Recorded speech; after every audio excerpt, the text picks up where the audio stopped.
2부입니다. 잠시 후 아무튼 경제 코너에서 김원장 전 KBS 기자와 경제 이슈 풀이해드리고요. 이어서 정치 토크 직진본능 직설하고로 이어가겠습니다. KBS 1라디오의 모든 프로그램 유튜브에서도 함께할 수 있습니다. 실시간 방송 보실 수 있고요. 정치, 경제, 사회, 문화 다양한 콘텐츠들 마련돼 있어요. KBS 1라디오 유튜브 채널 구독, 좋아요, 댓글 부탁드립니다. 자, 일요일 2부 출발하죠.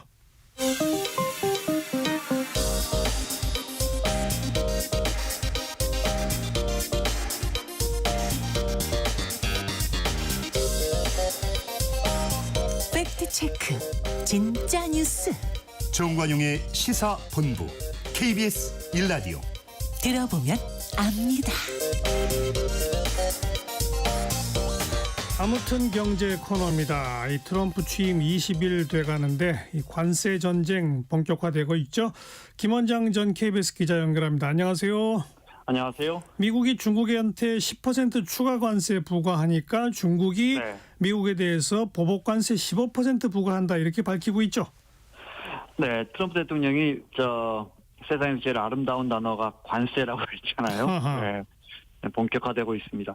지금 이제 중국이 미국에 수출하는 제품의 관세는 이미 한 평균 20.2% 정도 됩니다. 전기차는 작년 9월부터 100%, 또 2차 전지는 50%니까 뭐 전기차 이런 건 사실상 수출하지 말라는 뜻이고 해서 평균이 20%인데 여기에 10%를 추가로 더 부과하겠다. 그러니까 이제 평균 한 30%가 되는 거죠. 예.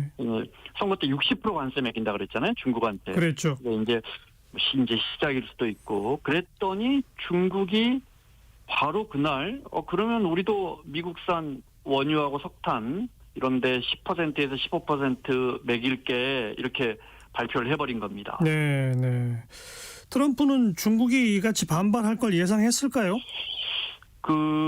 못했던 것 같아요. 왜냐하면 아시다시피 캐나다하고 멕시코는 25% 매긴다고 했다가 한 달 봐줄게 유예할게 했잖아요. 예, 그 발표하고 시진핑 주석과 통화해서 좋은 결과 있을 거라고 했는데 갑자기 중국이 무슨 일이 있었는지 모르겠어요. 통화는 못했고. 예. 뭐 통화했는지도 모르죠.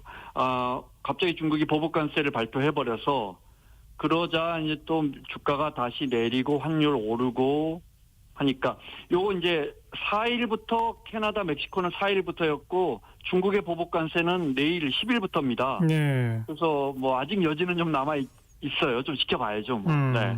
근데 아무튼 트럼프가 중국에 앞서서 캐나다하고 멕시코에 관세를 부과하지 않았습니까? 네. 그러니까 캐나다하고 멕시코는 뭐 마약 유입 억제시키겠다, 불법 이민자 차단시키겠다, 뭐 이런 약속들을 좀 하고 있죠. 그래서 이제 한 달 어떻게 보면 유예를 받아내서 이제 미국 언론이나 우리 언론 중에는 상당수가 트럼프 대통령이 정말 뭐 하나 준 것도 없이 받아냈다 이런 해석도 가능한데 지금 보면 미국의 무역 제일 많이 하는 나라가 1, 2, 3위가 1위가 중국이 아닙니다. 멕시코, 그다음에 중국, 캐나다거든요. 이제 거기가 제일 사고 파는 거 많이 하는 나라들 1, 2, 3위한테 이제 고지서를 일단 냈고 우리가 7위니까 1, 2, 3위 고지서가 왔으니까 우리도 곧 올 건데. 근데 그 중에 이제 캐나다하고 멕시코는 트럼프하고 통화했더니 이 마약 이 펜타닐 들어오는 거 차단하고 불법 이민자 강력하게 막겠다. 멕시코는 우리가 국경에 1만 명 군인 배치할게. 그러니까 트럼프 대통령 이건 내가 이만큼 얻어냈다 이런 것 같지만 사실은 캐나다 트레이더 총리만 해도 생각보다 세게 나왔거든요. 그래서 캐나다 사람도 플로리다 많이 가는데 추운 나라잖아요. 플로리다 가지 않겠다. 미국산 포도주, 땅콩 수입 안 하겠다. 심지어 온타리오주 주지사가 머스크의 앨런 머스크의 스타링크 안 쓰겠다. 그게 이제 인터넷 망인데 그러면 매출이 한 1,000억 원, 큰 건 아니지만 이렇게 세게 나오니까 그리고 미국이 원유 수입하는 거 60%가 캐나다에서 오더군요. 근데 캐나다에 관세 부과하겠다는 말 나오자마자 미국 내 기름값이 뛰었어요. 그러면서 그리고 이 관세 정책 발표하고 사흘 내내 S&P가 내렸거든요. 이런 것들이 상당히 부담이 돼서 한 달 관세를 유예한 게 아닌가. 실제 트럼프 대통령이 얻어냈다는 분석도 많지만 예. 멕시코하고 캐나다에서는 우리가 막아냈다 이런 분석이 많아요. 그래서 또 지켜봐야겠습니다. 특히 네. 멕시코의 그 셰인바움 대통령 트럼프 네, 스타일을 네. 잘 분석해서 트럼프가 원하는 걸 잘 주었다 이런 평가가 나오더라고요.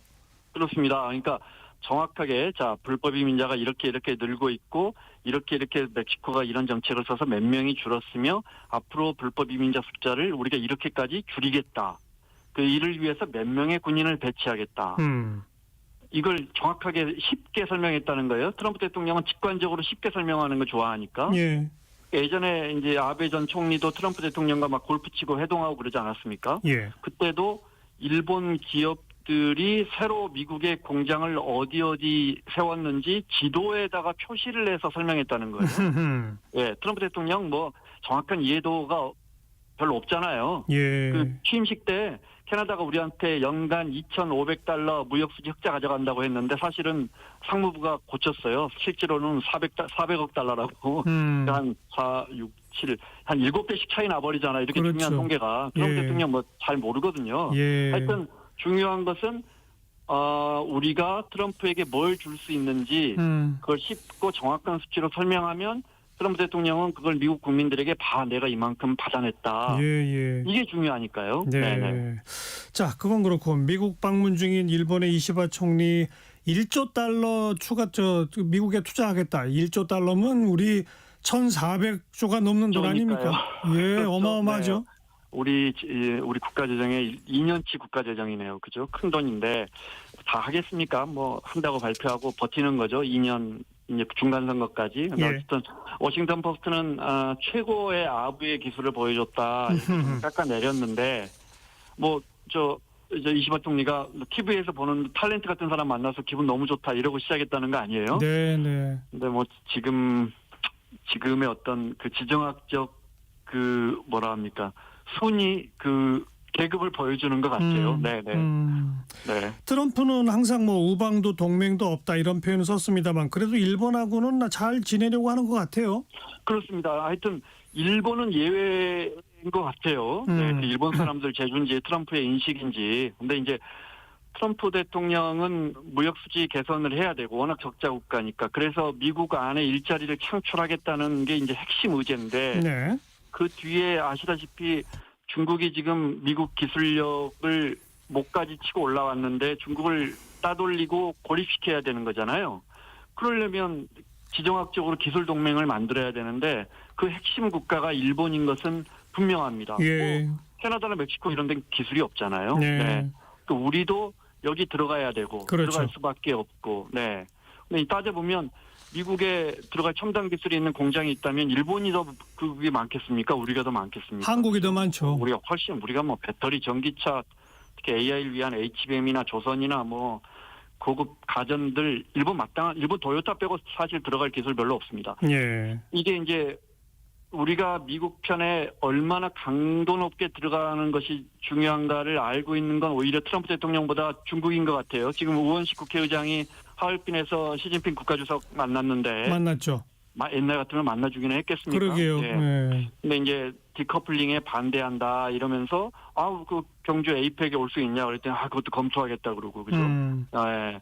그 과거 대통령이 가도 하지 않을 말 우리 듣기 좋은 말들 풀어놓는 거 보면 예. 의자 배치만 봐도 시진핑이 어느 국가주석과 그렇게 1대1로 앉습니까? 맞아요. 네. 근데 그런 것만 보면 하여튼 우리 보고 갔다가도 너무 멀리 가지 마라 이런 메시지인 것 같습니다. 네. 예. 자, 지금 미중 간의 관세 부과가 정말 관세 전쟁으로까지 갈까요? 만약 이제 중국은 WTO에 제소한다 했고 트럼프 대통령은 WTO 결과를 받아들이겠습니까? 안 무시할 받아들이죠. 가능성이 예. 매우 높고 그렇게 되면 사실상 1947년 가트 체제 관세 및 무역에 관한 일반 협정에서 시작해서 WTO 세계 무역기구 그 자유무역 2001년 중국이 이제 WTO 가입하면서 시작된 자유무역 체계가 어떻게 보면 일단락된다 이렇게도 볼 수가 있고 근데 많은 전문가들이 그렇게 가지는 않을 것이다. 트럼프 대통령의 목적이 관세 부과는 아니잖아요. 관세 부과를 통해서 뭔가를 얻는 거죠. 그렇죠. 공장들을 미국으로 갖고 들어와서 우리 일자리를 만들겠다는 것이니까요. 예, 네. 예. 게다가 관세를 그렇게 막 다 매기면 미국의 물가가 오를 것이고 이렇기 그럼요. 때문에 네. 트럼프 대통령이 그 고관세를 계속 유지하는 게 어렵다는 얘기가 나오잖아요. 그럼요. 네, 앞뒤로 트럼프 대통령 말 앞뒤로 하나도 안 맞습니다. 네. 그러니까 뭐 관세 부과에서 나오는 세금도 한 150조 가량 되는데 우리 돈 그거 세금 깎아줄 거니까 재정 부족한데 그 재정에 보탠다는데 보십시오. 그러면 예를 들어 멕시코에 25% 관세 부과하면 티juana 그 샌디에고 접경에 티juana라는 그 삼성전자 공장이 있거든요. 저도 네. 가봤는데 삼성전자에서 거기서 만든 TV가 미국에 100만 원 팔리던 게 25% 부과하면 125만 원에 팔릴 거 아닙니까? 그렇죠. 그러면 물가는 그만큼 오를 것이고 또 25만 원은 추가로 누가 냅니까? 멕시코 사람이 냅니까? 미국 사람이 되는 거죠. 예. 네, 그러니까 이게 이렇게 물가가 비싸지면 금리를 못 내리거나 금리가 오히려 올라갈 거고 그러면 강달러가 유지되고 그러면 당장 인플레이션 물가 안 오르면 물가가 다시 올라버리면 바이든 대통령 인플레이션으로 졌거든요, 사실상. 예. 네, 그러니까 이게 사실 앞뒤가 잘 안 맞습니다. 월스트리트 저널이 며칠 전에 역사상 가장 어리석은 관세 전쟁이 시작됐다 이렇게 헤드라인으로 보도했거든요. 그러니까 네. 이게 오래 갈 수도 없고 트럼프 대통령은 이걸 오래 갈 생각도 하지 않을 겁니다. 네. 물론 뭐 일시적인 협상 카드라 하더라도 우리나라한테도 관세 카드를 빼들 가능성이 있는데 당연합니다. 네네. 근데 우린 지금 그 전국이 안정되지 않아서 전국 안정될 때까지 기다려 줄까요? 모르겠어요. 내일이라도. 트럼프 대통령이 이시바 총리랑 담화문 공동성명 발표하면서 또 상호 관세 너희가 우리한테 매긴 만큼 우리도 매길 거야. 우리 또 부과할 거라고 했는데 상호 관세 매길 만큼 미국한테 선제적으로 관세 때린 나라가 지금 없거든요. 다 지금 트럼프 대통령 눈치 보고 있는데. 예. 네. 어쨌든 그 얘기를 또 했어요. 그러니까 우리가 내일이라도 한 10% 정도 한국의 보편 관세라고 하나요? 상호 관세를 매긴 행정명령에 서명할 수도 있고. 네. 우리가 그동안 바이든 행정부 때 한 200조 원 넘게 투자했다는 통계도 있는데. 그렇죠. 네, 미국에 얼마나 첨단 설비를 했는지 또 그 설비를 했기 때문에 무역 수지 흑자가 갑자기 많이 늘었는데 이거 설명을 해야 되는데. 네.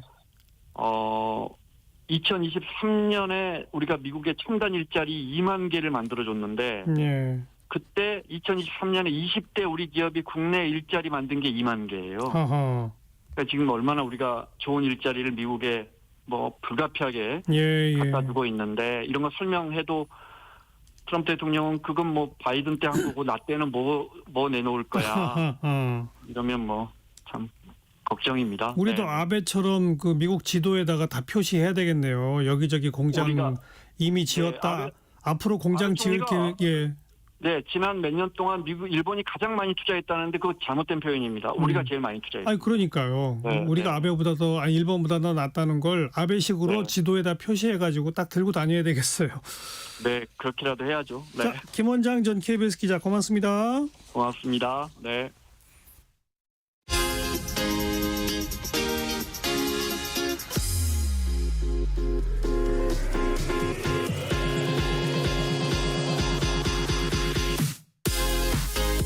대한민국 시사의 중심 토요일 일요일 낮 12시 10분 KBS 1라디오 정관용의 시사본부.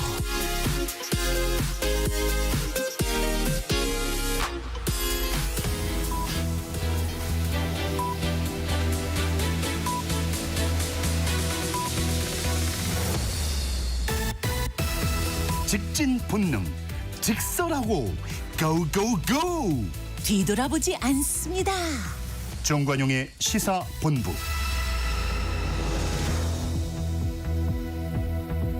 말 돌리지 않습니다. 할 말은 합니다. 직진본능 직설하고 용인대학교 최창렬 교수, 대통령 리더십 연구원의 최진 원장 두 분 오늘도 나오셨습니다. 어서 오세요.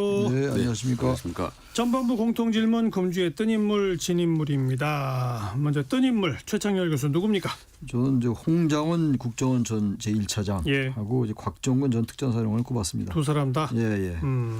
지난 이제 변론이 계속 진행되고 있는데 지난주에 5차 6차가 있었죠. 근데 이 홍장원, 곽정근 이 사람들은 그래도 기존에 했던 얘기들, 국회에서 했던 얘기라든지 기존에 이제 검찰 진술에서 했던 얘기들과 부합한 얘기를 했어요. 나름 일관성을 가지고 제가 이 사람들 왜 이렇게 꼽았냐면 다른 나온 사람들 이진우, 여인영, 김영현 전 장관 이런 분들 대통령은 물론이고 말이죠.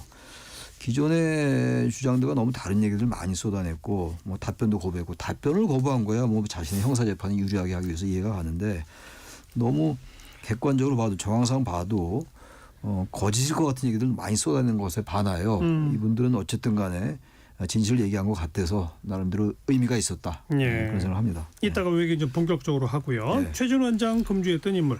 저는 박지원, 김길리, 최민정 같은 하얼빈 아시안 게임 금메달리스트. 금메달리스트. 예, 일단 높이 취하고요. 정치인 중에서는 지금 곧 등판이 예상되는 한동훈. 지지율도 자기 주자율도 의외로 높게 나온 편이죠. 과거에 비해서. 그리고 등판했을 경우에 이 계엄 탄핵 정국 과정에서 어떤 포지션을 보이느냐에 따라서 상당히 좀 구도 자체에 영향을 미칠 수 있을 것 같아요. 특히 아니, 국민의힘 내부에. 그 계엄 탄핵에 대한 포지션은 명확한 거 아니에요? 이미 그 탄핵 찬성이라고 얘기. 대표 물러나기 전에 명확하게 다 그 입장을 했던 거 아닙니까? 네, 그 부분은 계엄은 이제 위헌 불법이고 탄핵을 당론으로 찬성해야 되고 이랬던 거 아니에요? 네, 입장은 충분히 이제 보여주고 이제 예상을 할 수 있는 실제로 액션을 어떤 형식으로 취할지 이 과연 집회 과정 본인이 전면에 나서서 목소리를 어느 정도 낼지는 형식이나 방법 이렇게 행동의 강도 이런 부분들이 에 따라서는 국민의힘 내부가 네. 친윤 지금 일색 아니겠습니까? 그러니까. 다 목소리가 이 과정에 어느 정도 이 흔들리는 영향력, 네. 변수 역할을 할지, 그러니까. 아니면 차찬 속에 태풍을 그칠지 이 부분이 관심을 좀 많이 끌고 있는 것 같아요. 만약에 조기 대선 국면이 되면 대선 후보 경선에 뛰어든다면 네. 근데 당내 경선을 통과하기는 어려운 거 아니에요? 제가 볼 때 그때 가서 변수에 따라 달라지겠습니다만 제가 볼 때 쉽지는 않을 것 같아요. 예. 워낙 지금 이쪽에 보수층이 상당히 급진적으로 우경하는 것 같고 특히 이제 지지율이 이제 탄핵 찬반의 격차가 확 좁혀졌잖아요. 그러다 보니까 국민의힘도 그렇고 아무튼 탄핵에 반대하는 쪽 인물이 될 가능성이 높은 것 같아요. 현재로서 탄핵. 그렇어요. 네, 그렇게 된다면 나중에 얘기는 합니다만 국민의힘이 경선 후보가 누가 되더라도 말이죠. 탄핵에 반대하는 인물이 된다면 저는 본선에서 상당히 고전할 것 같은 느낌은 들어요. 그건 그때 가서 얘기인데 적어도 한동훈 대표가 저는 당내 국민의힘으로서는 대단히 소중한 존재라고 생각하는데 나름대로. 왜냐하면 12월 16일 날 사퇴하기 전에는 당내에서 다른 목소리가 많이 나왔거든요. 예. 근데 그 이후로 이제 12월 16일 날 한동훈 대표가 사퇴하고 난 다음에 전혀 완전히 그야말로 부정적 이면 단일 대우가 완전히 형성되고 있는 거거든요. 그러면서 최 원장이 말씀하신 것처럼 또 인물이 될 수가 있는데 사실상 지금 구도로는 경선 통과는 저는 어렵다. 예, 지금까지는 이제 그 말씀에 상당히 동의하지만 그 윤석열 대통령이 막상 탄핵이 되면요, 그 다음에 상당히 큰 변화가 있을 수가 있습니다. 왜냐하면 친윤들이 네. 일사불란하게 지금까지 움직였지만 막상 탄핵이 되면 상당히 흐트러질 수가 있어요. 이완될 수 있고. 그리고 자기 살 길, 자기 다음 정권 생각하면서 우회의 상황 변화가 생길 수가 있다고 봅니다. 지금 아시다시피 뭐 매주 일주일 사이에 뭐 한 달 사이에 확 변하지 않습니까? 그 흐름 구도가. 예. 그래서 막상 탄핵을 내면 또 다를걸요.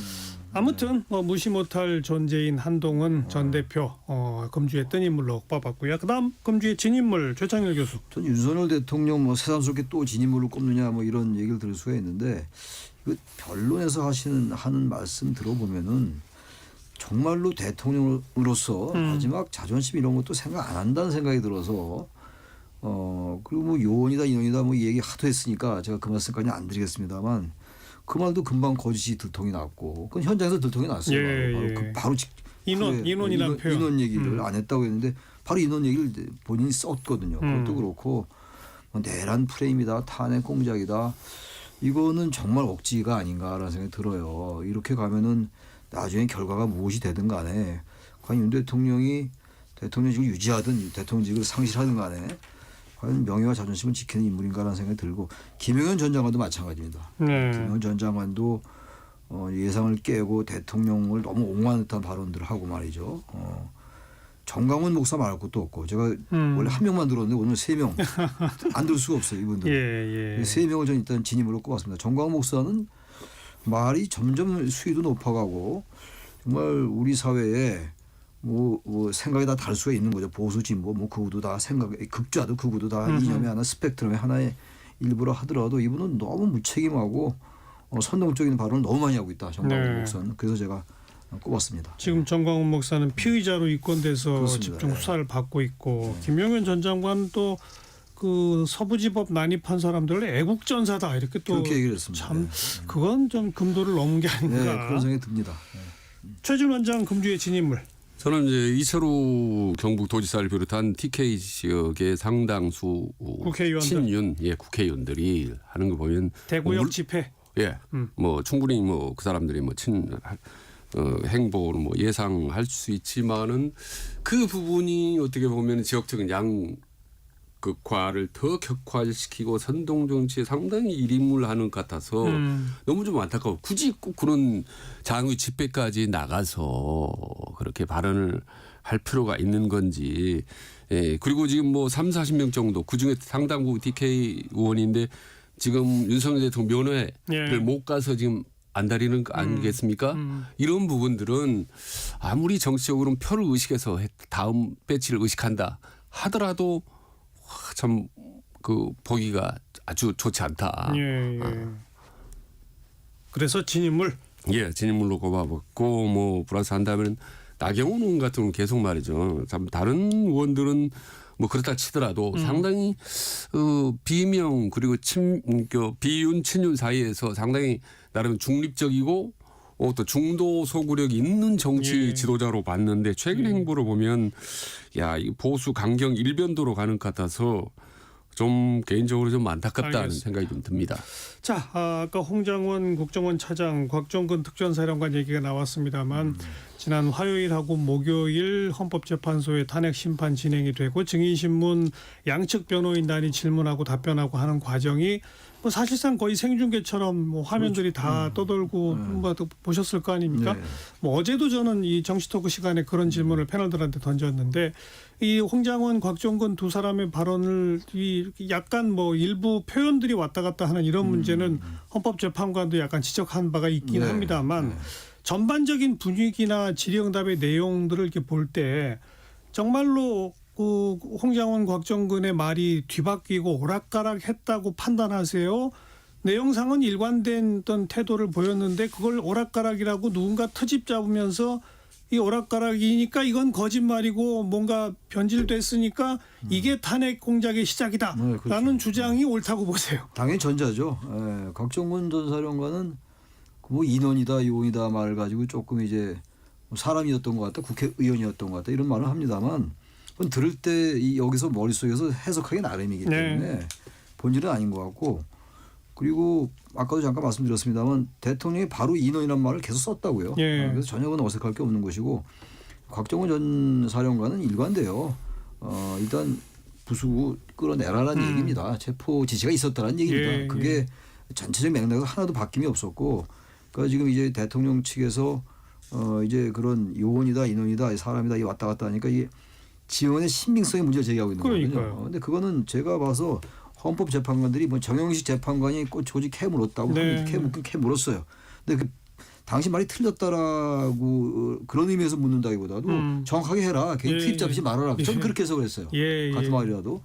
근데 홍장원 전 국정원 1차장은 이 사람이야말로 일관돼요. 계엄 직후에 했던 얘기가 똑같습니다. 지금. 싹 다 정리해라 이번에. 근데 14명 명단 그대로 똑같기 때문에 뭘 보고 도대체 이 사람들의 얘기가 오락가락했다고 보는지 전 그건 이해가 안 가요. 다 어느 편이냐를 떠나서 말이죠. 객관적으로 볼 때 약간의 그 무슨 말의 해석의 차이는 있을 수 있다 하더라도 전 이 사람들 보고 말이 오락가락했다. 그래서 신빙성이 있을 수 없다. 이렇게 얘기하면서 그래서 탄핵 공작이다. 그리고 내란 프레임이라고 얘기했던 거 아닙니까 대통령이? 그거는 참 납득하기 어렵다. 네. 최진 원장은 어떻게 보셨어요? 저도 이제 두 사람 말이 정말 신빙성이 있나 본질과 어떤 관계가 아니냐 정말 면밀히 살펴봤는데 이 강론적인 부분은 이제 조금 후에 말씀드리겠지만 일단 총론적으로 보면 본질이 뭐가 달라진 게 있지? 자, 계엄 선포를 한 줄 알았는데 안 했나?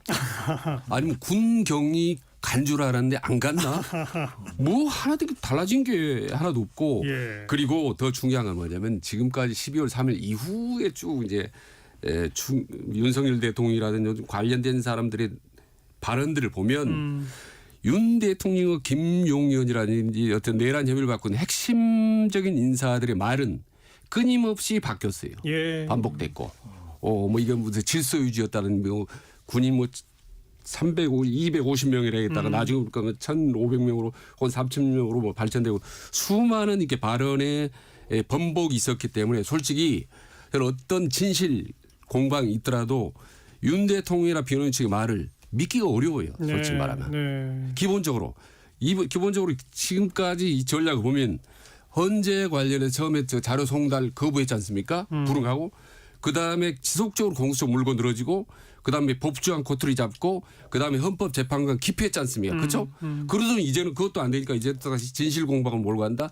이게 지금까지 쭉 보면 12월 4일부터 지금까지 일관된 그들의 어떤 작전에 따라서 저는 이 막판에 말꼬리 흔들리기라고 보는 거기 때문에 일단 총론적으로 본질적으로 저는 상당히 윤석열 쪽에 신뢰성을 두지 않는다라는 거고 그렇다면 왜 이 사람들이 흔들리지 않은 부분들은 제가 조목조목 말씀을 드릴게요. 왜? 그 얘기해 보세요. 아니 예를 들면 제일 지금 문제가 국회의원은 끄집어내라고 했는데 기냐 마냐 이게 논란 아닙니까? 근데 그게 말을 바꿨다는 거 아닙니까? 홍장훈이 요원에서 처음에 의원에서 요원으로 해서 나중에 인원으로 예. 이게 사실 어떻게 보면 핵심이 저도 그 부분에 어떻게 말을 틀릴 수 있지. 근데 처음이 김용현 국방장관이 뭐라고 그랬냐면 이거는 의원이 아니라 요원이다라고 주장했지 않습니까? 근데 그게 결국 아니고 결국은 인원인 걸로 발견됐다는 거예요. 근데 여기서 중요한 부분이 있어요. 인원이라고 주장을 했더니 홍 장관이나 나머지 곽종군이나 그랬더니 윤석열 대통령이 헌재에 나와서 변론은 뭐냐. 정확히 워딩을 하면 아니 나는 말을 할 때 명확하는데 사람을 얘기할 때 의원이면 의원이지 무슨 뭐 요원이니 인원이니 그런 말을 쓰지도 않는다. 평생 써본 적이 없다고 했어요. 그래 놓고 그리고 1분 후에 바로 1분 후에 보니까 20명이 인원이 들어가고 그다음에 인원은 수없이 쓰더라고요. 그래서 나는 이런 생각이 들었어요. 윤석열 대통령이 좀 미묘한 말인데 그게 거짓말이 아니라 말 바꾸기가 아니라 좀 멘탈에 솔직히 좀 기억력이 상당 부분 문제가 있나? 난 이런 생각을 했어요. 아니 어떻게 1분 후에 나는 인원이란 말을 절대 안 쓴다 놓고 1분 후에 막 인원이란 말을 막 다반사로 씁니까?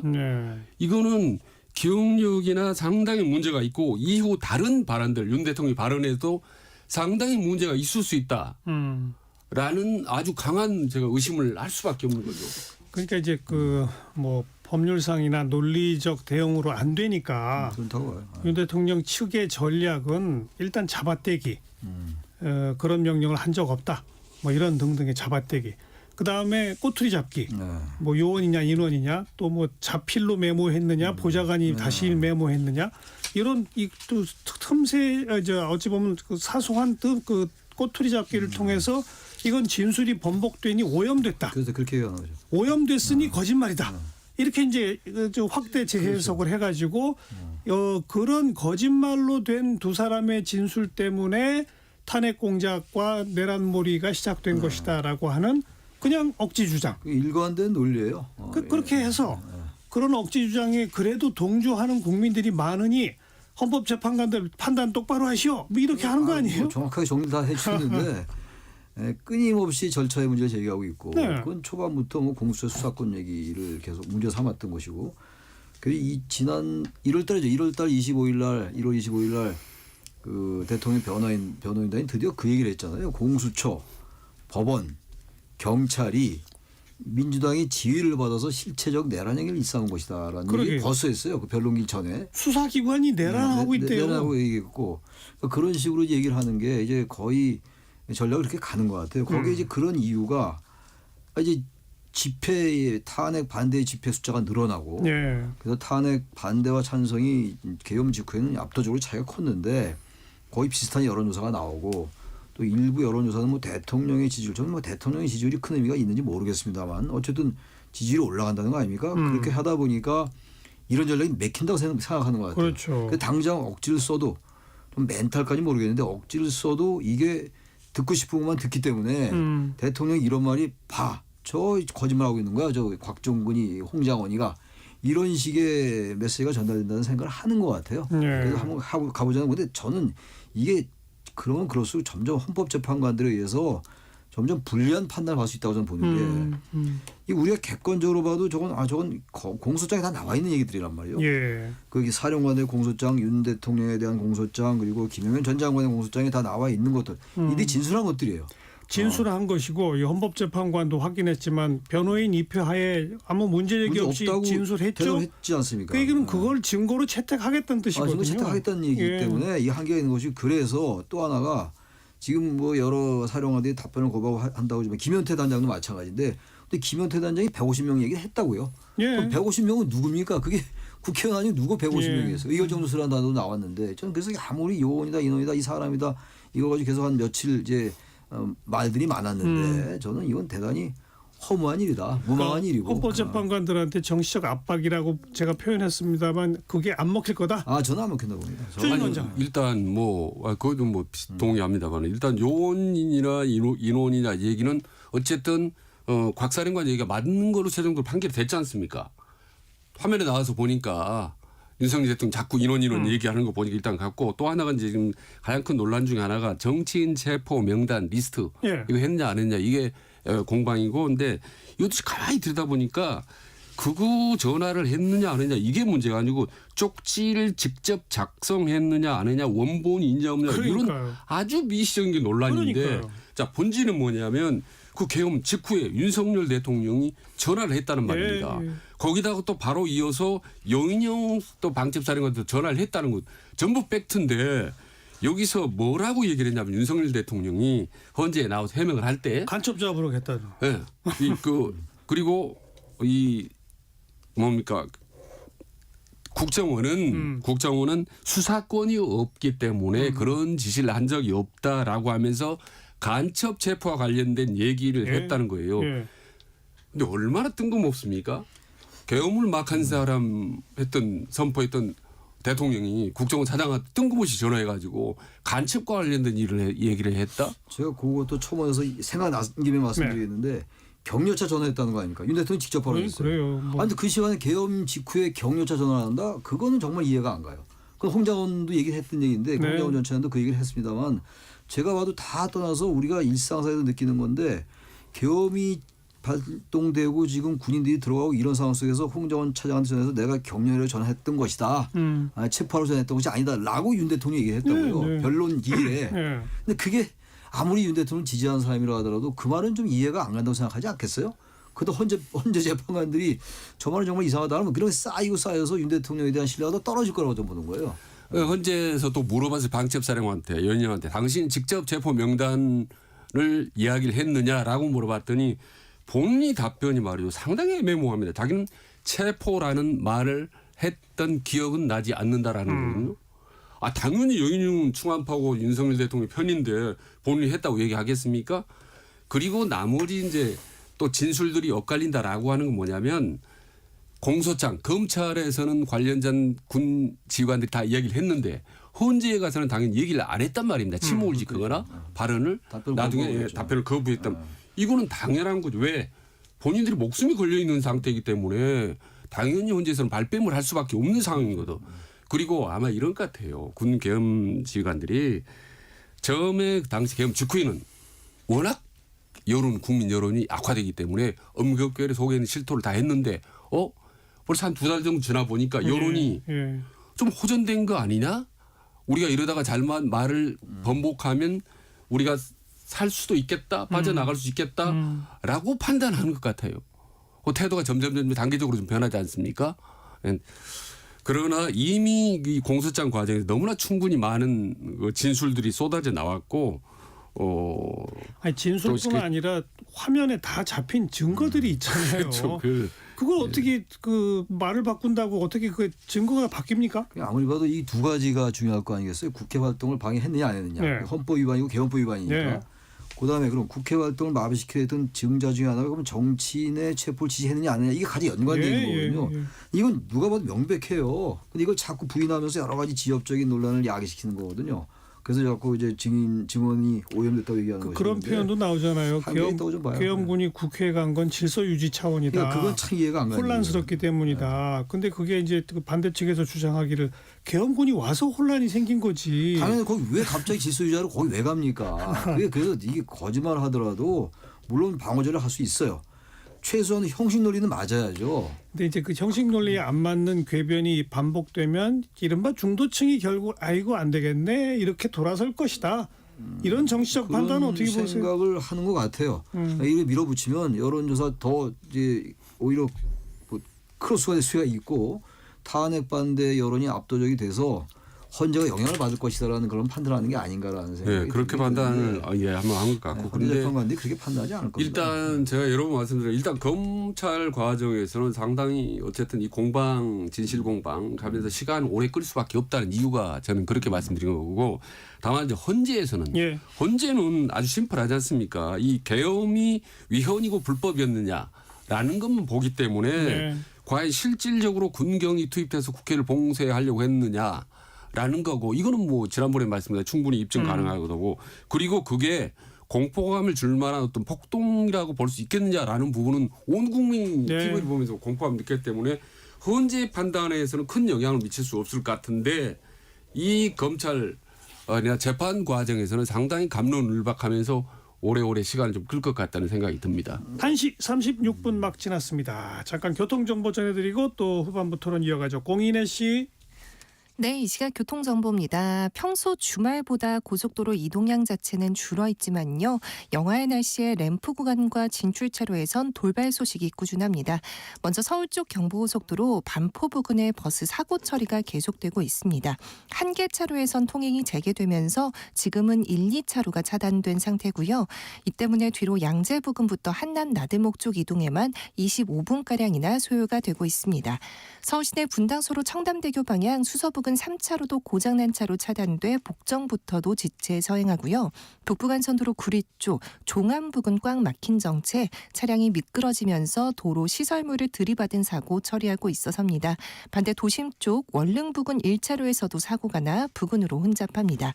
공항 쪽 올림픽대로는 잠실대교부터 2차로에 고장난 차가 서 있는 한남대교 쪽으로 크게 답답하고요. 일산 방향 강변북로도 양화대교 부근 1차로에서 구리 방향은 성산 부근 1차로에서 각각 사고 수습 중입니다. KBS 교통정보센터였습니다.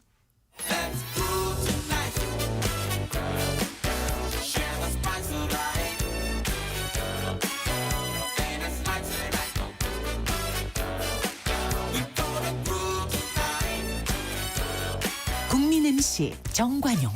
KBS 1라디오 정관용의 시사본부. 들어보면 달라요.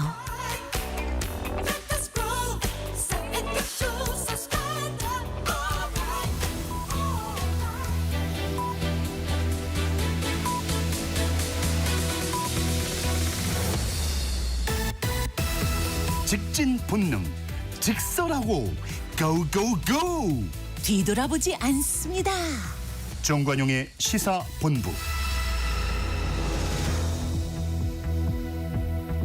매주 일요일 2부 직진본능 직설하고 용인대학교 최창렬 교수, 대통령 리더십 연구원 최진 원장 두 분과 함께하고 있습니다.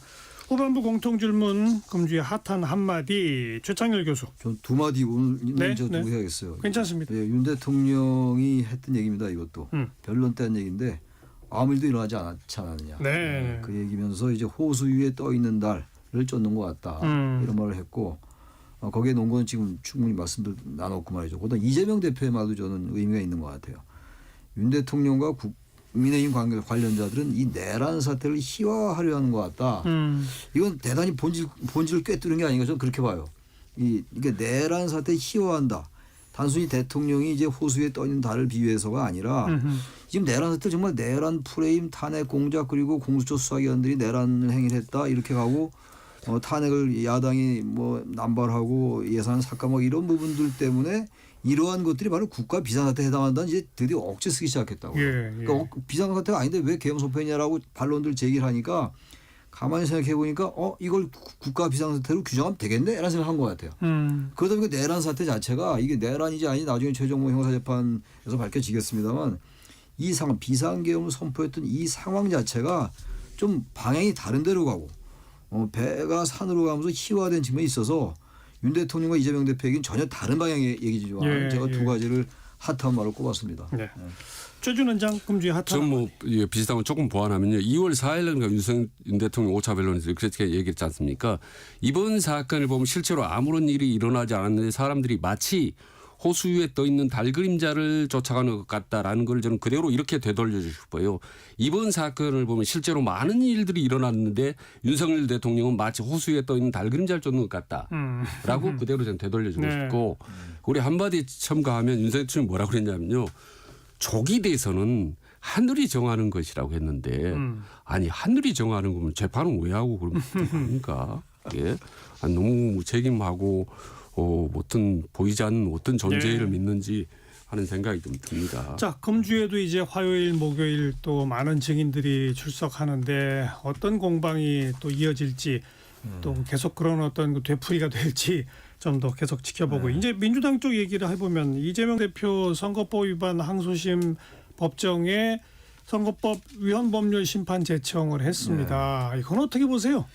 저는 그것도 좀 안 했으면 좋겠어요. 근데 이미 했어요. 이미 했고 법원이 이제 기각을 하질 않고 이제 검토하겠다예요, 지금? 검토하는데 전 법원이 기각할 것 같아요. 왜냐하면 그걸 이제 기각 안 하면 다시 헌재에 다시 넘어가서 그걸 또 심리해야 되거든요. 그 재판이 무한정 늘어지죠. 그럼 이재명 지금 야당이 지금 이 헌재 재판 빨리 하라고 하면서 이재명 대표에 관련된 재판을 형사 재판을 그렇게 마냥 늦추면 일단 앞뒤 균형이 맞지를 않고요. 게다가 그 법조항 위헌 법률 심판 제청이 몇 년 전에 돼서 합헌 판정을 받은 바 있다잖아요. 있죠. 합헌 판정 받은 적이 있어요. 있는데도 불구하고 이제 아마 법원이 기각할 줄 알 겁니다. 아마. 그럼에도 불구하고 어쨌든 윤 대통령 측이 모든 절차적 방법을 동원해서 법의 테두리 내에서 여러 가지를 방어하는 거나 마찬가지로 네. 이재명 대표도 법의 테두리 내에서 할 수 있는 건 하겠다. 하는 거 좋습니다. 하는 건 좋으나 지금 어쨌든 이제 양쪽의 속내는 우리가 다 아는 거 아니에요. 이재명 대표 측이나 재판이나 법률에 관련돼 가지고 말이죠. 사법적인 문제에 관련해서 다 아니까 가능하면 이재명 대표는 재판을 늦추려 하는 것이고 그리고 탄핵은 빨리 끝나게 하고 싶은 거고 예. 근데 대통령은 반대란 말이에요. 그렇다면 이때 법과 원칙에 따라하는 수밖에 없어요. 공평해. 그러면 빨리빨리 진행해야죠. 633 그리고 지금 2월 26일 날 결심 공판을 연다고 그러지 않았습니까? 공직선거법에 관련돼서. 그럼 그거 하고 그다음에 또 몇 주 이내에 2심 열고 이렇게 가야 돼요. 그래야 뒤탈이 없습니다. 네. 이재명 대표 건만 계속 늘리면 이건 정말 명분이 없어져요. 그래서 이건 저는 위헌 법률 심판 제청한 거 썩 그렇게 칭찬하고 싶지도 않습니다. 최준 원장. 저는 뭐 그 생각 뭐 거의 200% 똑같습니다. 민주당은 좀 다른 모습 보여줘야 되는 건데 지금 윤석열 대통령 우리가 계속 이 자리에서 비판했던 거는 법정 몰고 늘어지기, 그 다음에 시간 끌기 뭐 이런 것들인데 비슷한 모습을 보여주는 거는 별로 큰 도움이 되지 않는다. 그리고 실제로 그게 또 기각될 가능성이 높던데 그건 충분히 예견할 수도 있는데도 굳이 그렇게 가는 거는 상당히 좀 다급하고 좀 예. 초조한 그런 반증이 아닌가라는 생각이 듭니다. 좀 대범하게 나갈 필요가 예. 있어요. 물론 재판받는 사람은 위헌 법률 심판 제청할 수 있고요. 몇 년 전에 합헌 판정이 났다 손치더라도 시대 상황이 변했으니 한 번 더 해달라고 요구할 수 있어요. 있죠. 할 수 있으나 지금까지 흘러온 과정을 보면 누가 봐도 그걸 신청하는 순간 아이고 재판 끌려고 하는구나라는 생각이 들 수밖에 없는 이런 국면에서는 안 하는 것이 낫다. 네, 그렇습니다. 결국 두 분 다 그런 생각이신 거죠. 효과적이지 않을 것 같고 기각될 확률이 높기 때문에 그런 말씀입니다. 자, 이제 이런 탄핵 국면 이런 사태가 벌어졌는데도 민주당과 이재명 대표의 지지율이 안 오르고 뭐 이런 양상이 이제 보이니까 뭐 김경수 전 지사 또 김동연 현 지사 김부겸 전 총리 등등이 당이 좀 더 넓어져야 된다라는 식의 이제 발언들을 내놓고 있고 사실 이재명 대표도 문재인 전 대통령을 일부러 찾아가서 설 연휴에 문재인 대통령과 나눈 대화도 결국은 당을 넓게 하겠다는 식의 방향으로 지금 만들었잖아요. 뭐 그런 얘기들이 나오고 거기에 이재명 대표도 약간 화답하고 뭐 이런 모양새인데 근데 유시민 전 장관은 어디 나가가지고 그 이재명 대표한테 한마디씩 한 사람들을 아주 조목조목 굉장히 강하게 비판을 했더라고요. 너무 그 얘기가 과하더라고요. 그러니까 왜 그럴까요? 그 이제 4명에 대해서 김경수, 김동연 뭐 이런 분들, 김부겸 전 총리 포함해서 김부겸 전 총리는 책을 많이 읽어라는 얘기도 하고 또 다른 사람은 배은망덕하다는 얘기도 하고 저는 이제 그 유시민 작가가 이재명 대표에 대해서 강하게 이제 같은 편을 스크럼을 짜는 건 좋아요. 같은 편 먹고 좋습니다. 뭐 말이 약간 과할 수 있고 정치적 레토릭을 할 수 있는데 누가 봐도 이재명 대표를 지지하는 사람이 봐도 저렇게까지 하는 게 오히려 이재명 대표를 도와주는 게 아니지 않을까라는 생각을 많이 할 것 같아요. 아니, 제가 좀 아까 얘기했듯이 이재명 대표도 통합적 방향으로 가는데. 가겠다는 건 저건 말을 그렇게 했지 않습니까? 근데 왜 굳이 저렇게까지 얘기를 하는 건지. 글쎄, 왜 그럴까요? 투트랙도 아니고 그저 뭐 이재명 대표와 교감하에 얘기한 것 같지는 않아요. 그런 것 같지는 않고 이제 저 유시민 작가는 어쨌든 이 국면이 탄핵 국면이기 때문에 이게 대열이 흐트러지면 안 된다는 생각을 갖는지 모르겠으나 누가 봐도 당이 다양성이 완전히 그럼 사라지는 거거든요. 예. 다양성이나 역동성이 사라진다면 대선 장담할 수 없어요. 조기 대선이 만약 이루어진다고 전제한다 하더라도 말이죠. 그렇다면 유시민 작가의 저런 발언은 우리가 중도층 얘기를 많이 합니다. 왜 중도층 얘기를 많이 할 수밖에 없냐면 결국 양측이 집결하기 때문에 막판은 중도층의 표가 결정을 지어요. 물론이죠. 그래서 이른바 캐스팅 보호터입니다. 그게 예. 부동표고 유동표인데 저래가지고 과연 나중에 대선 가서 양쪽이 결집할 때 이재명 대표에 대한 지지를 중도가 할 수가 있을까? 전 이재명 대표가 저러면 오히려 부담스러워할 것 같아요. 그렇죠. 제 개인적으로. 그러니까 유시민 뭐라고 불러요? 후칭은? 작가라고 부르죠. 작가. 예, 작가가 볼 때는 겉으로 외형적으로는 이재명 대표가 상당히 유리하지만 실제로 선거 국면 조기 대선 국면을 가면은 이게 만만치 않을 것이다라는 거를 내심 염두에 둔 것 같아요. 예. 그래서 지금 오히려 외형적으로 민주당 사람들이 공격을 하는 거는 훨씬 상황을 악화된다라고 남보다 더 위기의식을 강하게 느끼고 조기 대선 국면 그 이유를 내다보고 보다 강력한 우군이 돼주겠다라는 생각을 한 것 같아요. 예. 저는 그리고 이제 원래 또 유시민 스타일이 좀 OX 또 이런 부분들이 세게 세지 말하는 않습니까? 스타일이죠. 예, 그렇기도 하고 하나 더 지금 중도층 말씀하시지 않습니까? 예. 요즘 이제 이재명 대표가 뭐 자꾸 복지나 분배 균형보다는 성장에 방점을 찍고 상당히 좀 우클릭으로 가는데 왜 이렇게 별로 효과가 없지? 근데 당연히 효과가 없죠. 왜냐? 중도층 여러 번 말씀드렸지만 아주 고도로 훈련된 무당층이기 때문에 일시적으로 잠깐 이렇게 우클릭하고 한다고 해서 움직이지 않습니다. 특히 지금 국민의힘도 약간 뭐 좌클릭적으로 이렇게 한다고 중도층 끌어안으려고 일시적인 그런 뭐 정치성 행보를 보인다고 전혀 움직이지 않고 아주 지속적이고 체계적이고 진정성 있게 중도를 향한 그런 정책적인 행보를 디뎌야 움직이고 그것도 중도의 중요한 특성 중에 하나가 눈에 보이지 않는다. 그리고 뒤늦게 움직인다라는 거기 때문에 예. 상당히 좀 지속적으로 움직이지 않느나 일시적으로 이렇게 중도가 눈에 띄게 나타나지 않을 겁니다. 근데 최근 들어 보니까 지금 외형적으로 겉으로 보면은 윤석열 지지 찬성 집회 때 2030도 젊은층도 가고 예. 그러니까 아마 상당히 좀 민주당이나 이재명 대표 입장에서 좀 다급한 생각이 좀 들 거예요 아마. 그래서 뭐 제명인의 마을에서 뭐 우리도 젊은층도 가자 뭐 이렇게 좀 독려도 하고 그런 것 같은데 그런 모습은 또 오히려 중도층을 또 일어 나갈 수가 있습니다.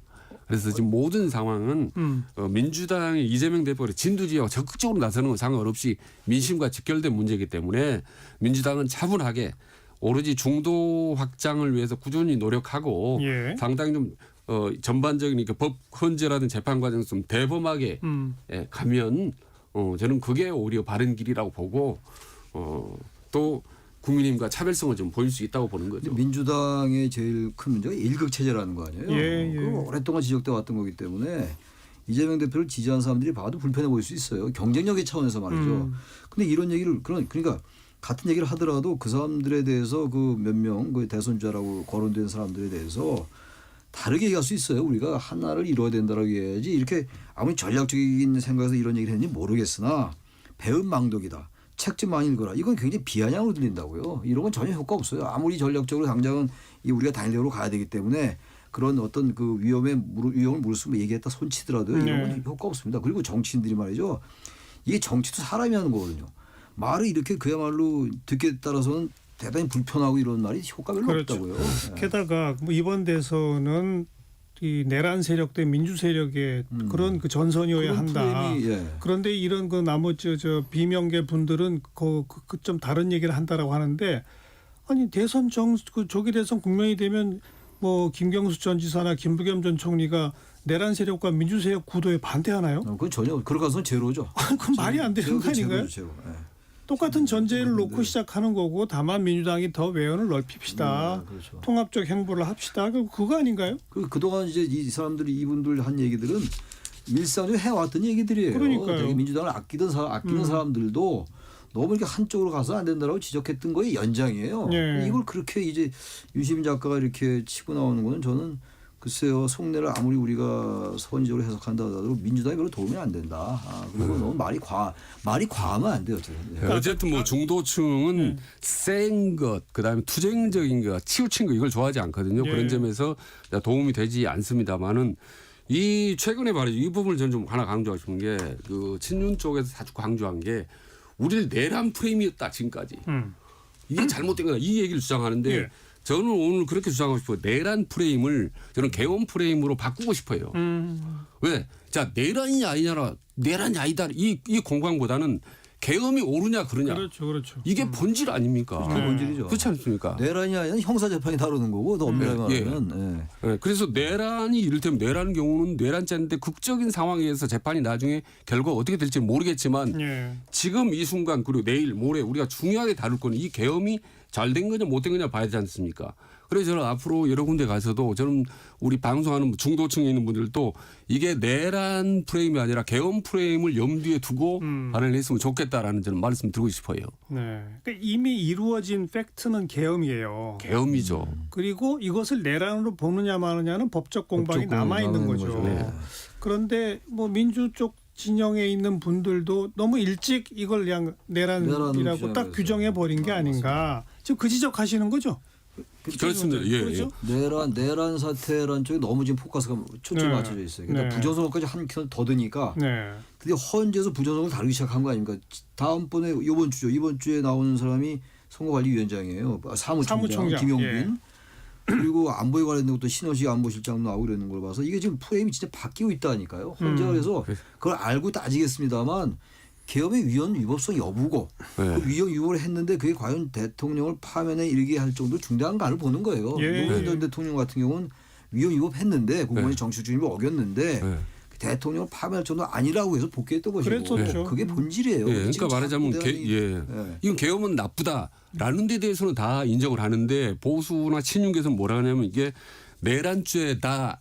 내란죄의 가능성이 매우 높다라는 부분에 대해서 엔트리를 걸고는 거죠. 그러니까 내란죄가 아닐 수도 있다라는 면서 작은 증거를 막 던지는 거거든요. 심지어는 민주당이 내란 세력이다, 수사기관이 내란 세력이다 글쎄요. 이러고 있는 현상이니까. 너무 이제 터무니없기 때문에. 네, 예. 우리는 그럼 이제 계엄 프레임으로 계엄이라는 용어를 주로 사용하는 걸로 하도록 하겠습니다. 자, 직진본능 직설하고 오늘 여기까지 용인대학교 최창렬 교수, 대통령 리더십 연구원의 최진 원장 두 분 수고하셨습니다. 예, 수고하셨습니다. 감사합니다.